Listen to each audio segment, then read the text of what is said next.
We're ready for some different makeup trends now that spring is here. And here to give us a few helpful hints on some looks for being outside, Billie Abplanalp from Elevation Spa and Salon, and our model for today, Taylor. Good morning to both of you. Good morning.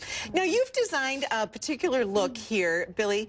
Let's run through the importance. This is for a very casual look, just for being outside. Yeah, absolutely. So what's going to be the most trending, popular thing this spring is healthy, hydrated, protected skin. Best thing we can do to avoid that aging is keep it protected. So for Taylor, we started with a moisturizing SPF 30. It's got a tint. It also has sunscreen protection of 30 plus, and then it's got a hydration. So it's a very much multitasker. And you said it's really light to work with, yes, too. It's whipped almost in consistency, so it applies really easy, isn't oily, isn't heavy, spreads nicely as well. And you can use a brush or your fingers for that. Absolutely. Yeah. Okay. And then what was the next step? Our next step was just adding a water-resistant or a waterproof mascara, and then we added a SPF to the lips, a chapstick kind, as really basic, complete look for somebody who's going to do sporting events, the beach, Summerfest.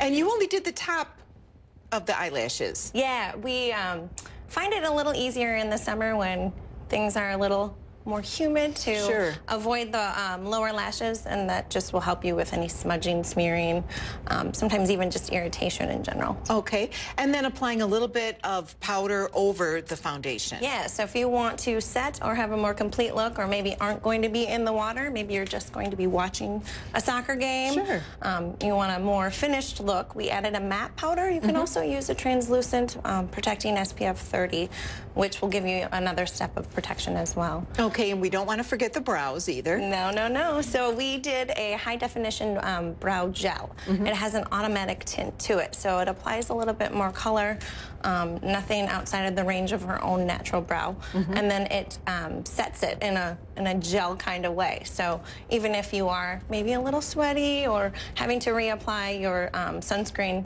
those should stay pretty nicely. All right, and then the pop of color, and the two of us are also modeling that. Yes. So we're keeping everything really fresh and hydrated and just perfected in your own skin, but why not add just a little bit of color? Our lips are, we've got a socialite on Taylor here. You are wearing, I believe this is our a brighter Crush. orange. Yeah. Okay. And then I've got the raspberry today. So just a pop of color. You could change it up and do the lips nude and keep the eyes a bit more enhanced. Or again, if you want a more finished look, you can do a little bit of both. All right, and this one actually can be taken to the evening with just a little bit of eyeshadow too. Yeah, absolutely, a little eyeshadow. We did use a little bit of a bronzer on her cheeks too, just to give her a bit more of that sun-kissed. Yeah, exactly. It was literally called sun-kissed. Oh, I think I made it perfect. Well, thanks so much, Billie and Taylor too. This is a beautiful look for spring, both from Elevation Spa and Salon.